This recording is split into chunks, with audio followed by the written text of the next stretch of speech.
नमस्कार, स्वागत है आप सभी का। तो जैसा कि आप जानते हैं, राजस्थान का करंट अफेयर्स हम पढ़ रहे हैं इस क्लास में। और जुलाई से लेकर सितंबर वाली मैगजीन समाप्त हुई, उसके साथ ही समाप्त हो गया जनवरी से लेकर सितंबर तक का सारा कंटेंट। अब इसमें केवल 3 चीज़ें बची हुई थी। कौन कौन सी? एक थी वन स्थिति रिपोर्ट,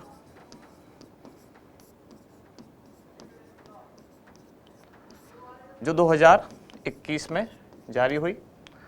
दूसरी है राजस्थान हस्तशिल्प नीति,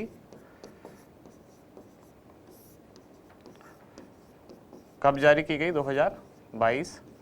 और एक तीसरी जो चीज़ रह गई वो क्या है? राजस्थान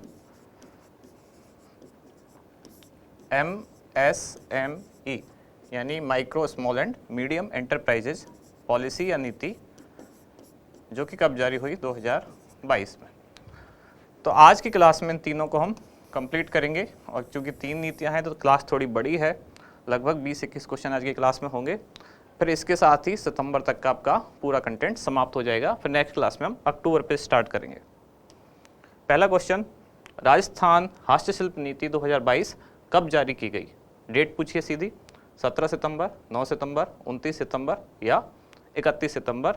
और उधर चारों ऑप्शन तो 2022 है ही, क्योंकि 2022 की नीति है। इसका उत्तर है 17 सितंबर, हस्तशिल्प नीति। और इसके साथ ही दूसरी और जो नीति आई थी MSME,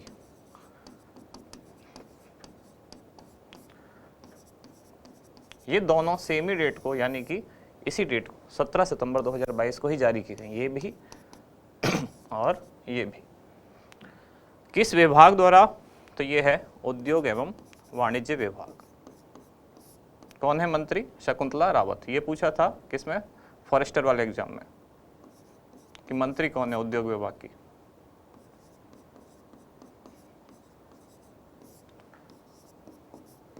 इस विभाग द्वारा जारी की गई, यानी कि यही विभाग है जो इसका प्रशासनिक विभाग होगा, यानी कि प्रशासनिक नियंत्रण करेगा।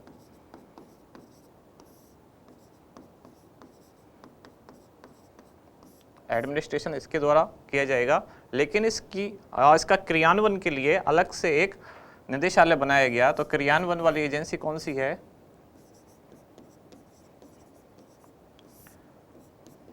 इसके लिए बनाया गया है हस्तशिल्प एवं हथकरघा निदेशालय।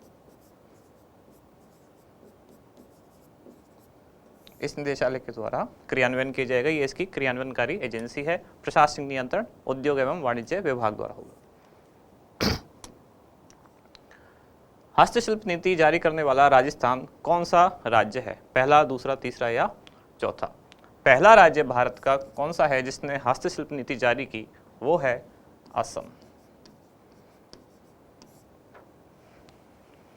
दूसरा राज्य जिसने हस्तशिल्प नीति जारी की वो है ओडिशा। और तीसरा राज्य जिसने अलग से हस्तशिल्प नीति जारी की है वो है राजस्थान।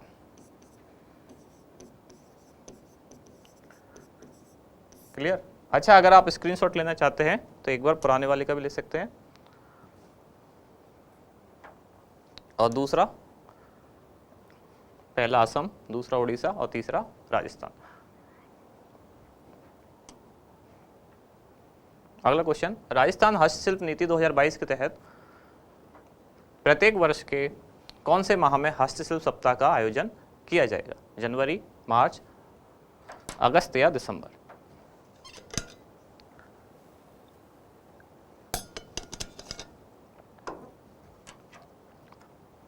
क्या होगा इसका उत्तर? इसका उत्तर है दिसंबर। ये निर्धारित किया गया है कि हर साल दिसंबर में कहाँ पर? राजस्थान हाट। कहाँ है ये राजस्थान हाट? ये है जयपुर। राजस्थान हाट जयपुर में एक राष्ट्रीय स्तर का आयोजन होगा, जिसको कहा गया हस्तशिल्प सप्ताह।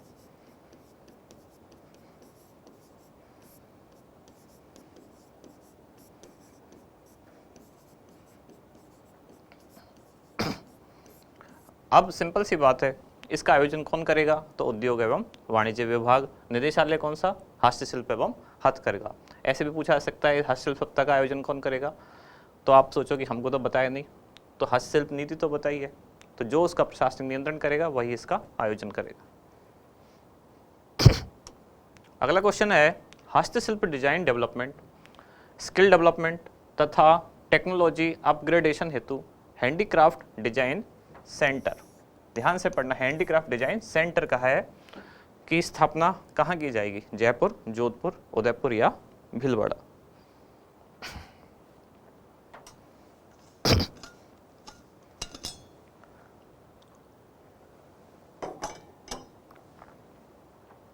तो जो हैंडीक्राफ्ट डिजाइन सेंटर है, सेंटर की स्थापना की जाएगी जोधपुर में, लेकिन एक और बनाई जाएगी इसमें चीज, वो है हैंडीक्राफ्ट डिजाइन बैंक, या कह सकते हैं हस्तशिल्प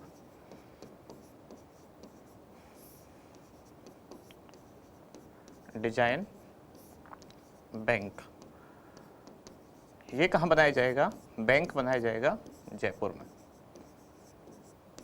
जहाँ अलग अलग तरह की हस्तशिल्प जो होंगी बनाई गई हैं, उनके जो डिज़ाइन है वो स्टोर किए जाएंगे, वो बनाया जाएगा बैंक कहाँ? जयपुर में। इस बैंक का मतलब फाइनेंस से रिलेटेड नहीं है, जो भी हस्तशिल्प की डिज़ाइन है उनका जो डिज़ाइन का पैटर्न है वो सारे जो हैं उनको स्टोर करके रखा जाएगा और वो बनाया जाएगा हस्तशिल्प डिजाइन बैंक जयपुर में।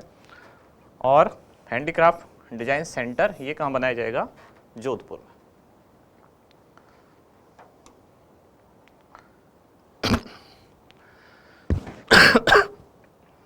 राजस्थान हस्तशिल्प नीति 2022 की मॉनिटरिंग हेतु बनाई जाने वाली राज्य स्तरीय कमेटी के अध्यक्ष कौन होंगे? मतलब जो हस्तशिल्प नीति है इसकी मॉनिटरिंग के लिए एक राज्य स्तरीय कमेटी बनाई जाएगी और उस कमेटी के अध्यक्ष कौन होंगे ये आपसे पूछा गया है।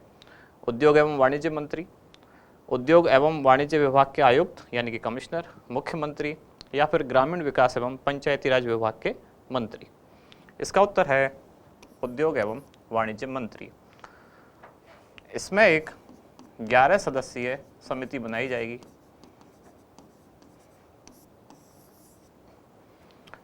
जिसके अध्यक्ष कौन होंगे?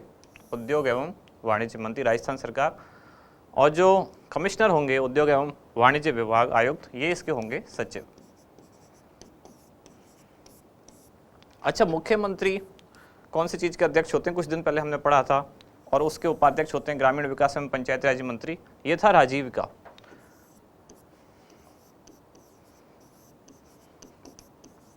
राजीविका के अध्यक्ष कौन होते हैं? तो मुख्यमंत्री होते हैं। उपाध्यक्ष कौन होते हैं? तो ग्रामीण विकास एवं पंचायती राज विभाग के जो मंत्री होंगे।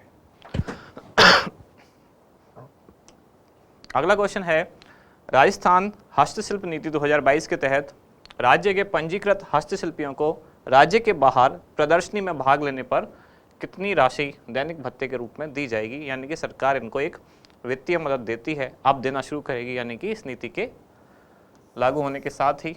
और वो मदद क्या होगी कि जो भी हस्तशिल्प के कारीगर हैं, यानी कि वो अगर अपना कोई भी उत्पाद बेचने बाहर जाते हैं या कहीं भी किसी प्रदर्शनी में भाग लेते हैं, तो अगर वो राज्य के अंदर भाग लेते हैं कहीं भी ग्रामीण या शहरी में, तब तो उनको दिए जाएंगे 450 रुपये दैनिक, यानी कि प्रतिदिन। और यदि वो राज्य के बाहर जाते हैं किसी अदर स्टेट में, तब उनको दिए जाएंगे कितने? 600 रुपये प्रतिदिन। ये उनको दैनिक भत्ता सरकार की तरफ से दिया जाएगा, ताकि उनको आर्थिक मदद देके हस्तशिल्प जो राजस्थान का है उसको प्रमोट किया जा सके। राजस्थान हस्तशिल्प नीति 2022 के अनुसार हस्तशिल्पियों को दी जाने वाली अधिकतम कितनी ऋण राशि पर राज्य सरकार द्वारा 100% ब्याज वहन किया जाएगा? यानी कि इनको कोई ब्याज नहीं देने होगा, राज्य सरकार खुद वो पूरा ब्याज वहन करेगी। कितनी राशि तक के ऋण पर? 1 लाख, 5 लाख, 10 लाख या 3 लाख? तो इसका उत्तर है 3 लाख। आज आप देख रहे हैं सीधे सीधे वन लाइनर क्वेश्चन है, इसलिए क्वेश्चन की संख्या मैंने ज़्यादा कर ली है ताकि बहुत ज़्यादा हर क्वेश्चन में एक्सप्लेन ना करना पड़े। आप सीधा सीधा आंसर भी याद रख सकते हैं, क्योंकि इस नीति के एक एक लाइन पे लगभग क्वेश्चन बनाया हुआ है। फिर अगली यहाँ समाप्त हो जाती है कौन सी? हस्तशिल्प नीति की सारी बातें यहाँ 7 क्वेश्चन में हमने लगभग कर ली, खास जो बातें हैं। फिर अगली है एमएसएमई नीति। तो एमएसएमई नीति 2022 के संबंध में कौन सा कथन सही नहीं है? यह नीति 17 सितंबर 2022 को जारी की गई, ये तो सही है, अभी हमने पढ़ ही लिया। उद्योग एवं वाणिज्य विभाग इसका नोडल निकाय है, ये भी सही है। एमएसएमई नाम में ही पता चल रहा है, micro small and medium enterprises. इसके तहत राज्य में 2000 नई एमएसएमई इकाई स्थापित की जाएंगी। तो ये आपको याद होना चाहिए कितनी का उद्देश्य रखा। इसका उद्देश्य 10,000 करोड़ रुपए का संचयी निवेश तथा 1 लाख व्यक्तियों को रोजगार उपलब्ध कराना है। ये सेंटेंस सही है, ये वाला गलत है। इसमें 2000 नहीं, इसमें रखा गया कितना, 20,000। 20,000 नई एमएसएमई इकाइयाँ स्थापित की जाएंगी, तब ये सही होता। इसका मतलब यही इसमें सही नहीं है। बाकी चारों लाइनें आप याद रखें। इसकी ये दो उद्देश्य हैं, 20,000 नई एमएसएमई इकाइयाँ और 10,000 करोड़ रुपए का संचयी निवेश तथा 1 लाख व्यक्तियों को रोजगार उपलब्ध कराना। राज्य सरकार द्वारा एमएसएमई क्षेत्र को प्रोत्साहन देने हेतु निम्नलिखित में से किस नाम से सिंगल विंडो क्लियरेंस सिस्टम और वन स्टॉप शॉप फैसिलिटी शुरू की जाएगी? राज उद्यान, राज निवेश, राज निर्यात या राज प्रयास? किस चीज़ के लिए ये एक सिंगल विंडो सिस्टम है, वन स्टॉप शॉप फैसिलिटी किसके लिए? एमएसएमई क्षेत्र को प्रोत्साहन देने के लिए। इसका नाम रखा गया है राज निवेश। प्रौद्योगिकी संचालित यानी कि टेक्नोलॉजी ड्रिवन उद्योग को बढ़ावा देने हेतु राज्य सरकार द्वारा निम्नलिखित में से कौन से स्थान पर बहुमंजिला परिसर यानी मल्टी स्टोरी जो कॉम्प्लेक्स है स्थापित किया जाना प्रस्तावित है? सलारपुर, भिवाड़ी या ग्रेटर भिवाड़ी में ये, बोरानाड़ा जोधपुर, किशनगढ़ अजमेर या फिर ए और बी दोनों? तो इसका उत्तर है ए और बी दोनों। इस तरह के क्वेश्चन फेवरेट क्वेश्चन होते हैं आरपीएससी के, जहाँ कोई स्थान पर कोई नया कॉम्प्लेक्स बनाया जा रहा है वहाँ वो पूछा जाता है। तो ध्यान रखना आप, सलारपुर, भिवाड़ी और बोरानाड़ा जोधपुर दोनों में मल्टी स्टोरी जो कॉम्प्लेक्स है वो बनाए जाएंगे। राजस्थान एमएसएमई नीति 2022 के संपूर्ण कार्यकाल में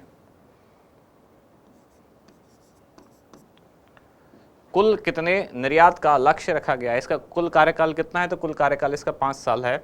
1 लाख करोड़ रुपए, 5 लाख करोड़ रुपए, 50 लाख करोड़ रुपए या 10 लाख करोड़ रुपए? तो इसका पूरा कार्यकाल जो है, यानी कि पूरा एक जो 5 साल का पीरियड है, उसमें लक्ष्य रखा गया कि राज्य सरकार 1 लाख करोड़ रुपए का निवेश करेगी। साथ ही इसमें यह भी रखा गया कि वार्षिक वृद्धि जो निवेश में होनी चाहिए उसका लक्ष्य क्या रखा गया, कितनी प्रतिशत होनी चाहिए? 10%। निर्यात में 10% की वार्षिक वृद्धि, निर्यात में 10% की वार्षिक वृद्धि का लक्ष्य, साथ ही पूरे 5 साल में 1 लाख करोड़ रुपए का निर्यात इसका लक्ष्य रखा गया। राजस्थान एमएसएमई नीति 2022 के संबंध में कौन सा कथन सही नहीं है? यह नीति अधिसूचना जारी होने के 5 वर्ष तक प्रभावी रहेगी। तो ये तो मैंने बता दिया अभी। 1 एकड़ तक की कृषि भूमि के परिवर्तन पर कोई रूपांतरण शुल्क नहीं लगेगा। 5 एकड़ तक की कृषि भूमि पर खाद्य प्रसंस्करण इकाई स्थापित करने पर रूपांतरण शुल्क से छूट, या फिर राजधरा नामक रीको के भौगोलिक सूचना तंत्र यानी कि जियोग्राफिकल इंफॉर्मेशन सेंटर या इंडिकेशन सेंटर पर भूमि बैंक की उपलब्धता सुनिश्चित करना। ये राजधरा नाम भी आपको याद रखना है। राजधरा क्या है? ये भौगोलिक सूचना केंद्र है। जियोग्राफिकल इंफॉर्मेशन सेंटर किसका? सिस्टम, जियोग्राफिकल इंफॉर्मेशन सिस्टम किसका? रीको का। और इस पर क्या उपलब्धता सुनिश्चित करना? भूमि बैंकों की। यहाँ राजधरा नाम खास है आपके लिए, रीको का सिस्टम है। इसमें से कौन सा आंकड़ा है जो गलत है? तो इसमें जो गलत है वो है 5 एकड़। तो 5 एकड़ नहीं, इसमें रखा गया है लक्ष्य कि 10 एकड़ तक की अगर कृषि भूमि पर कोई खाद्य प्रसंस्करण इकाई स्थापित करना चाहता है, फूड प्रोसेसिंग यूनिट कुछ, यानी कोई खाद्य उत्पाद ऐसे बनाना चाहता है, जैसे कि मान लो कोई आम के अचार की कोई फैक्ट्री डालना पड़ता है, तो वो क्या हुआ? फूड प्रोसेसिंग एक उत्पाद हो गया। जैसे आम लेके और फिर उससे पैक्ड फूड में कन्वर्ट करेंगे, तो इस तरह की कोई इकाई बनाना चाहता है तो 10 एकड़ तक की कृषि भूमि पर खाद्य प्रसंस्करण इकाई स्थापित करने पर कोई भी रूपांतरण शुल्क नहीं ले जाएगा। ये आपको पता होगा कि अगर कोई एग्रीकल्चर लैंड है, उसको जब कमर्शियल लैंड में कन्वर्ट कराते हैं तो एक जो टैक्स है या एक तरह की मनी देनी होती है, जिसको रूपांतरण शुल्क कहते हैं। इस नीति के अनुसार अब ये 10 एकड़ तक की कृषि भूमि पर अगर खाद्य प्रसंस्करण इकाई स्थापित की जाती है तो कोई रूपांतरण शुल्क नहीं लिया जाएगा। और 1 एकड़ तक की कृषि भूमि के परिवर्तन में, यानी कि इसमें कोई भी इकाई स्थापित की जाए, तब उस पर कोई भी रूपांतरण शुल्क नहीं लगेगा। समझ में आया इन दोनों में अंतर? 10 एकड़ तक तो तब है जब जो यूनिट लगाई जाएगी वो खाद्य प्रसंस्करण उत्पाद से संबंधित हो तब तो 10 एकड़ तक छूट है, और कोई भी यूनिट लगा दी जाए यानी कि कोई भी उद्योग धंधा शुरू कर दिया जाए 1 एकड़ तक, तब कोई भी परिवर्तन चार्ज नहीं लगेगा।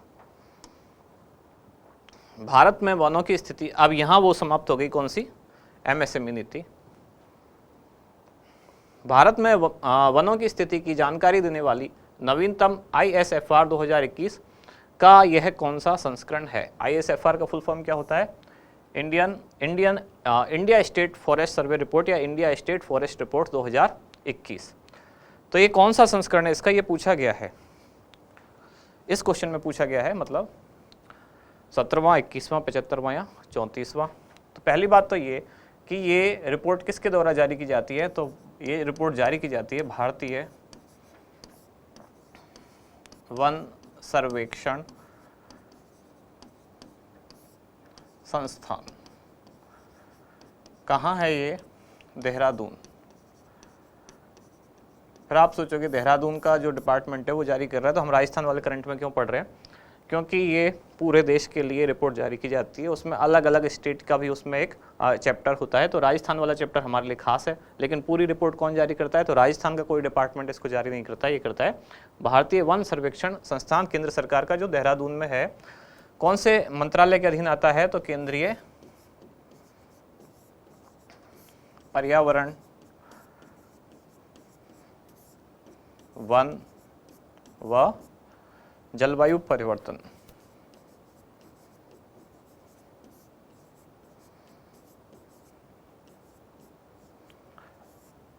मंत्रालय। अगर आपको ऑप्शन में ये ना मिले कि भारतीय वन सर्वेक्षण संस्थान देहरादून और ऑप्शन में ये दिया हो केंद्रीय पर्यावरण, वन एवं जलवायु परिवर्तन मंत्रालय, तो ये भी आंसर इसका दे सकते हैं, क्योंकि ये संस्थान इसके अधीन ही काम करता है। ये मंत्रालय है, मंत्रालय एक बड़ा ऑर्गेनाइजेशन होता है, उसके अधीन ये संस्थान काम करता है। देहरादून का, देहरादून में स्थित है भारत सरकार का। इसके द्वारा अभी जो रिपोर्ट जारी की गई ये है इसका 17वां संस्करण। इसका मतलब क्या हुआ, पहली रिपोर्ट कब जारी की गई होगी, तो पहली रिपोर्ट कब जारी की गई, 1987 में। ये जो रिपोर्ट है ये हर 2 साल में जारी की जाती है, यानी कि ये कैसी रिपोर्ट है, तो ये द्विवार्षिक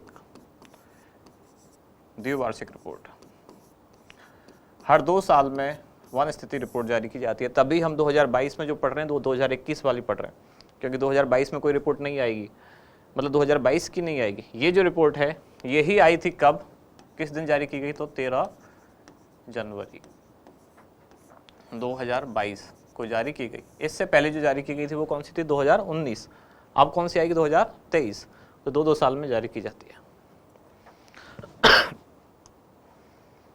ISFR 2021 के अनुसार राजस्थान में सभी प्रकार के वनों का सम्मिलित क्षेत्रफल कितना है। देखें आप एक बार ऑप्शन,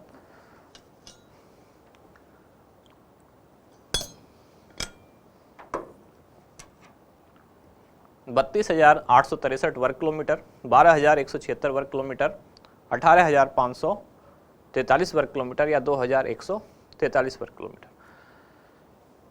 क्या पूछा है, सारे वन जितने भी है ना, जितने भी टाइप के, कितने टाइप के होते हैं, तो 3 टाइप के होते हैं, आरक्षित, संरक्षित और अवर्गीकृत, मतलब जो किसी भी क्लास में नहीं आए, नॉन क्लासिफाइड।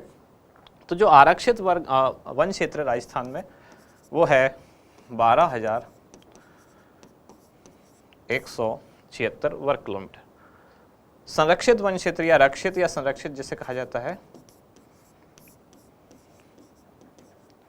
वो कितना है, 18,543। और तीसरा 2,143, ये क्या है, अवर्गीकृत। इस तरह से इसका उत्तर क्या हुआ, इन तीनों का टोटल कर लेंगे तो क्या आएगा, ऑप्शन में आपसे ये पूछा, क्वेश्चन में ये पूछा गया है कि कुल वनों का क्षेत्रफल कितना है, तो वो है 32,863 वर्ग किलोमीटर। अब आपसे इस चीज को कैसे भी पूछा जा सकता है कि राजस्थान में आरक्षित, संरक्षित और अवर्गीकृत वनों को अवरोही क्रम में जमाइए, यानी कि क्षेत्रफल के हिसाब से। तो सबसे ज्यादा कौन सा है, संरक्षित या रक्षित, 18,000, 18 याद रखें आप, 18, 12 और 2।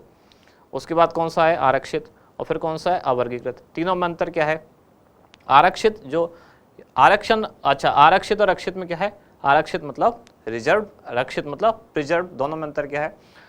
आरक्षित मतलब ऐसे वन क्षेत्र जहाँ पूरी तरह से सरकार का नियंत्रण है, वहाँ किसी भी चीज़ में कोई परमिशन नहीं दी जाएगी, यानी कि वनों की कटाई वगैरह वहाँ निषेध है। रक्षित है सरकार, उसका प्रोटेक्शन तो कर रही है, लेकिन अगर ज़रूरत पड़ती है किसी काम के लिए तो वहाँ थोड़ी बहुत अनुमति दी जा सकती है, वृक्षों की कटाई की जा सकती है अगर ज़रूरत है। और अवर्गीकृत ये वन मतलब इनसे परमिशन लेके सरकार से एक पर्टिकुलर अमाउंट पे करके पैसा देके यहाँ जो गतिविधियाँ हैं, पशुचारण वगैरह या लकड़ियाँ बीनना या कोई ज़रूरत हो तो पेड़ काटना, सूखे पेड़ वगैरह, उस तरह के काम यहाँ से किए जा सकते हैं। तो आरक्षित में बिल्कुल नो एंट्री, रक्षित में है लेकिन परमिशन, और अवर्गीकृत में बहुत ज़्यादा परमिशन की जरूरत नहीं है, यानी कि पशुचारण वगैरह के लिए खुले होते हैं। इस तरह से 3 कैटेगरी हैं। आपसे पूछा गया कुल क्षेत्रफल कितना है, तो कुल इतना है 2021 के अनुसार।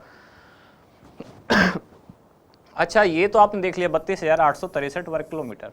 कई बार ये पूछा जाता है ये राजस्थान के कुल क्षेत्रफल के कितने प्रतिशत भाग पर वन है।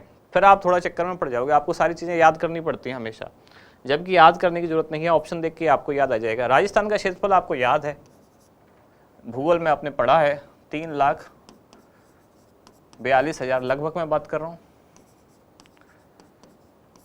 वर्ग किलोमीटर। इधर है 3,42, इधर है 32, 3,42,000। इसका ये लगभग आपको कितना लग रहा है? अगर आप ऑप्शन अगर ऐसे आ जाए, मान लो आपके पास कि 5%, 7%, 9% और 15%, अगर ऐसे ऑप्शन आपके पास आ जाएं तो क्या ये याद रखने की ज़रूरत है आपको? अपने आप नहीं दिख रहा है ये 3,42 का 32,800 कितना लगभग 10% है, तो 10 का ऑप्शन है नहीं तो कितना है 9। इस तरह से सारी चीज़ें आपको रटने की ज़रूरत नहीं है, बस आंकड़े थोड़ा सा समझें। ये 32,863 वर्ग किलोमीटर क्षेत्रफल पर वन है, और कुल क्षेत्रफल कितना राजस्थान का 3,42,000 वर्ग किलोमीटर, यानी कि एग्जैक्टली ये आंकड़ा कितना होता है, तो ये होता है 9.6%। राजस्थान के कुल क्षेत्रफल के इतने प्रतिशत भाग पर वन है। ये मैं हटा देता हूँ इधर से।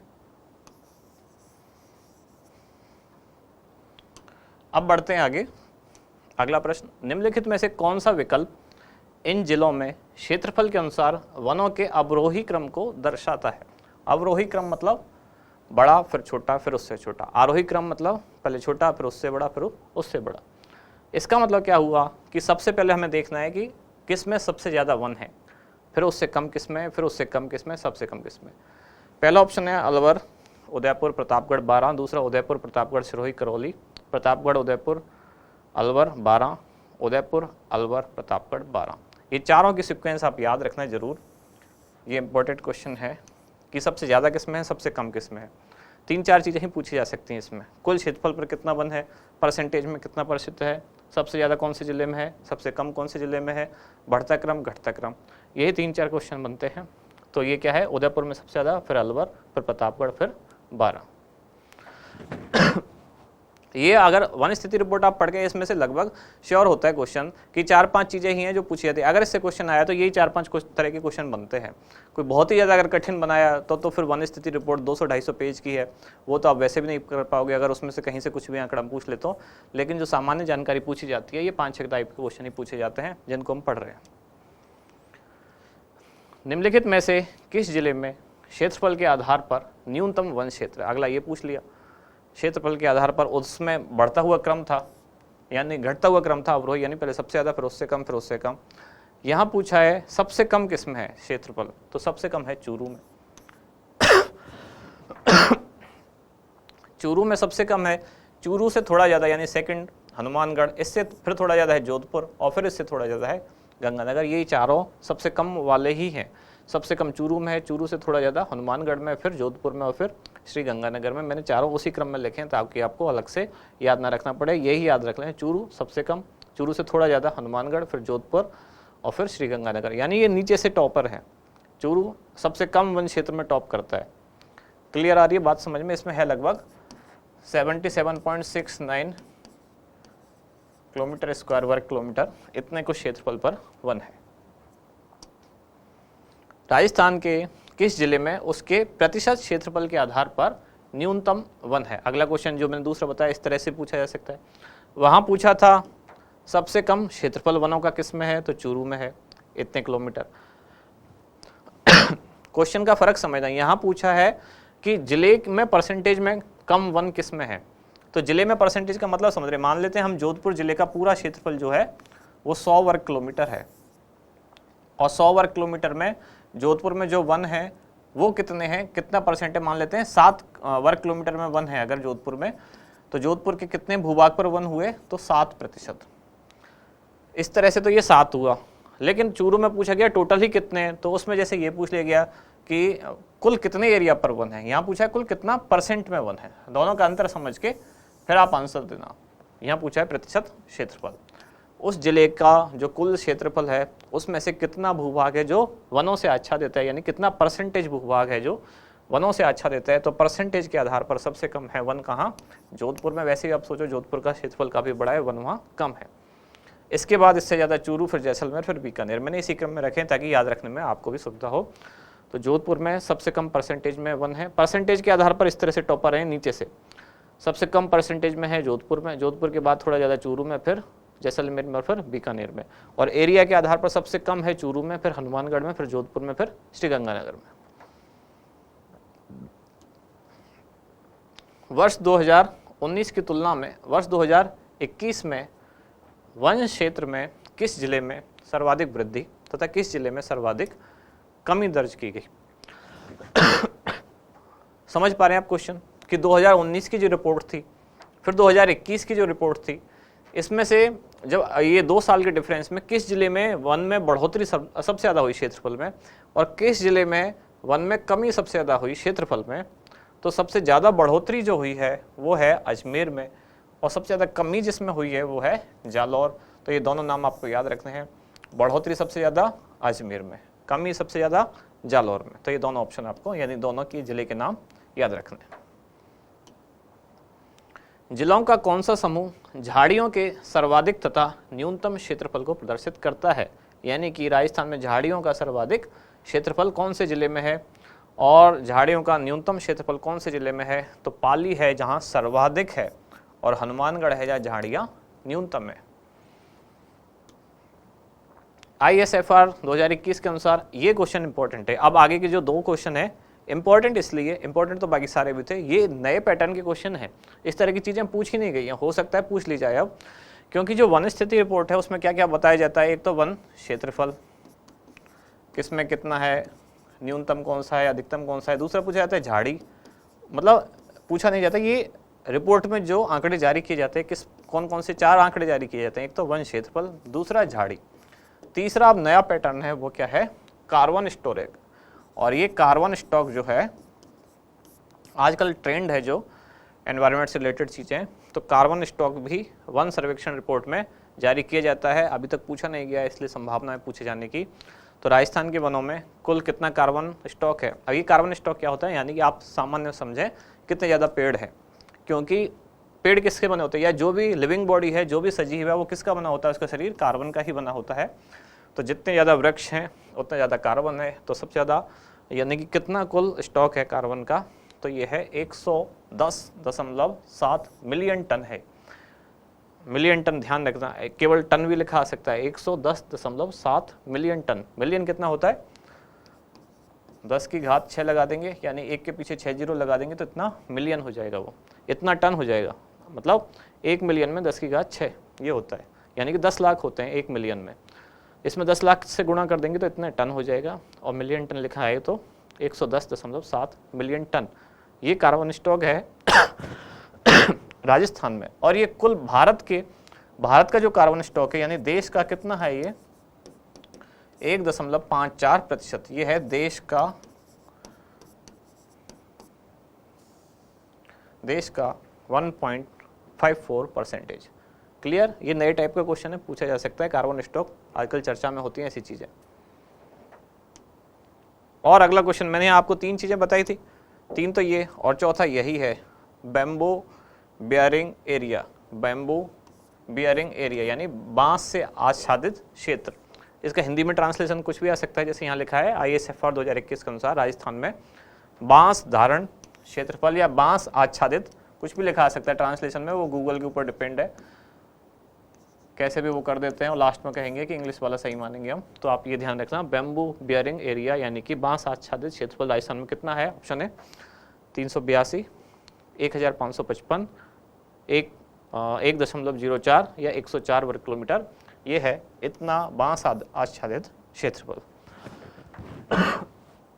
तो ये चार चीज़ें मेनली जो किस में जारी की जाती हैं, ये मैं लिख देता हूँ, बम्बू बियरिंग और एरिया, BB एक तरह से। तो ये चार चीज़ें जारी की जाती हैं फॉरेस्ट सर्वे रिपोर्ट में, जिनमें से ये और ये तो खूब पूछे गए हैं, ये लेटेस्ट ट्रेंड में है। इस तरह से दो ही क्वेश्चन है आपको जो पूछे जा सकते हैं कि राजस्थान में वनों में कार्बन स्टॉक कितना है, 110 मिलियन टन लगभग, और बैम्बू बियरिंग एरिया कितना है, 1555 वर्ग किलोमीटर, जो कि पूरे भारत का कितना क्षेत्रफल है, ये देश का कितना 1.04%। क्लियर। तो यहाँ समाप्त होती है हमारी तीन खास चीज़ें, कौन कौन सी, वन स्थिति रिपोर्ट, MSME नीति और इसके अलावा हस्तशिल्प नीति, तीनों यहाँ समाप्त हुई। और इसी के साथ समाप्त हो गया हमारा क्या, जनवरी से लेकर सितंबर तक का करंट अफेयर्स। कल की क्लास रिवाइज कर लेते हैं। उच्च न्यायालय ने स्वतः संज्ञान लेते हुए निम्नलिखित में से कौन सी झील को राजस्थान झील संरक्षण एवं विकास प्राधिकरण अधिनियम 2015 के तहत संरक्षित घोषित किया, तो ये थी पिछोला उदयपुर। माइक्रोसॉफ्ट की MSN साइट पर जारी शोल्डर सीजन मैंने बताया था, ये क्या होता है, ना तो पर्यटक बहुत ज़्यादा आए ना कम आए, वो बीच का सीजन। इसमें एशिया के टॉप शहरों में पहले स्थान पर कौन रहा, तो पहले पे रहा उदयपुर, जयपुर चौथे पर और कोच्चि छठे पर। प्रदेश का ऐसा जिला जहाँ मनरेगा में 100% महिला मेट कार्यरत हैं, उदयपुर, कोटा, भीलवाड़ा या राजसमंद, तो यह है भीलवाड़ा। इसमें आप लोग फिर से कंफ्यूज हो गए, जबकि कंफ्यूजन की कोई बात नहीं थी, सिंपल सी इतनी बात है। अगर मनरेगा दिख जाए आपको, लास्ट में बस एक ही बात कहना चाह रहा हूँ, अगर मनरेगा लिखा दिख जाए, मनरेगा के बाद मेट लिखा हुआ दिख रहा है, तो 240 है। और राज्य की न्यूनतम मजदूरी जहाँ मनरेगा वगैरह कुछ नहीं लिखा है, तो ये है। और ये 272 नहीं, ये 271 है। मैं एक थोड़ा ऐसा लिखता हूँ, हो सकता है किसी को ये 2 लगा हो, 271 है। 259 अर्धकुशल की, 271 कुशल की, 283 उच्च कुशल की, 333। तो अगर राज्य सरकार द्वारा न्यूनतम मजदूरी पूछी जाए, सिंपल कुछ भी ना दिया हुआ और अर्धकुशल दे दिया और पूछा, तो 271। जब तक मनरेगा ना दिखे तब तक 271 ही उत्तर है। मनरेगा में पूछा है मेट की मजदूरी, मनरेगा में मेट, और ये मेट को भी अर्धकुशल ही बोलते हैं, वहाँ भी अर्धकुशल है, कंफ्यूज नहीं होना है। केवल एक शब्द है मनरेगा, मनरेगा मेट या मनरेगा अर्धकुशल लिखा है तो 240। बढ़ोतरी कितनी हुई थी 5 रुपये की, पहले कितना था 235। मनरेगा नहीं लिखा है, राज्य सरकार द्वारा न्यूनतम मजदूरी अर्धकुशल की पूछी है तो 271। बढ़ोतरी कितनी की गई थी 7 की, यानी पहले से 7 कम थे, 7 कम यानी कि पहले कितने हुए 264, ये कितने थे 252, 7 सब में से घटा लो, ये 326। यहाँ 7 की बढ़ोतरी हुई है, यहाँ 5 की हुई है मनरेगा में। अगर मनरेगा में मेट है तब ऐसा क्यों हुआ, इनके साथ ऐसा क्यों दुर्व्यवहार हुआ, इनमें राज्य सरकार की कोई गलती नहीं है। कोई भी जो ये मनरेगा जो योजना है, मनरेगा केंद्र सरकार की है, तो इसमें 75 और 25 के अनुपात में मेट की मजदूरी बढ़ती है, तो राज्य सरकार ने अपनी तरफ से 5 रुपये बढ़ा दिए हैं, तो इस तरह से अब इनके हो गए 240। लेकिन जो 100% राज्य सरकार जो खर्चा उठाएगी जिन मजदूरी में, उनमें अर्धकुशल की 271। अब क्लियर रखना, सब कुछ भी भूल जाओ, लास्ट में इतना याद रखना, अगर मनरेगा है तो 240 है, नहीं तो 271 है अर्धकुशल की। लंपी नामक रोग निम्नलिखित में से किसके कारण होता है, तो वायरस के कारण होता है। कौन सा वायरस, कैप्रीपॉक्स। ये डबल स्ट्रैंडेड DNA वायरस है। किसी ने कमेंट में बताया कि जो कोरोना है वो या कोविड-19 वो RNA वायरस है, सही बात है, मैं ये बता ही चुका हूँ पहले आपको। लंपी जो डिजीज है कहाँ कौन से अंग को प्रभावित करती है, स्किन को, लिम्फ नोड को। LSD यानी कि लंपी स्किन डिजीज, लंप से नाम बना लंपी, लंप शब्द का मतलब होता है गांठ, इसके शरीर पर, जो पशुओं के शरीर पर गांठ बन जाती है। भौगोलिक प्रसार इसका कैसा हुआ, तो जाम्बिया से होते हुए मिडिल ईस्ट में, फिर पाकिस्तान में, फिर भारत में गुजरात में आया और गुजरात से राजस्थान में। लंपी का स्वदेशी टीका, ये इंपॉर्टेंट क्वेश्चन है, ICAR द्वारा बनाया जा रहा है, Indian council of agriculture research. टीके का नाम है प्रोवैक इंड। भारत बायोटेक ने बनाया था Covaxin, serum institute of India और इसके साथ ऑक्सफोर्ड एस्ट्राजेनेका, इन्होंने मिलकर बनाया था कोविशील्ड। तो जो कोविड वाली वैक्सीन है, ICAR के 2 संस्थान है, एक तो नेशनल एक्वाइन रिसर्च इंस्टीट्यूट हिसार में है और नेशनल वेटनरी रिसर्च इंस्टीट्यूट जो कहाँ है, इज्जतनगर यूपी में। ये दोनों मिलकर ये टीका बना रहे हैं। निम्नलिखित में से कौन सा जिला चिकित्सा एवं स्वास्थ्य विभाग की रैंकिंग में परिवार कल्याण के क्षेत्र में प्रथम रहा, जिसे विश्व जनसंख्या दिवस के अवसर पर पुरस्कृत किया गया? तो हनुमानगढ़ प्रथम रहा। विश्व जनसंख्या दिवस किस दिन होता है? 11 जुलाई।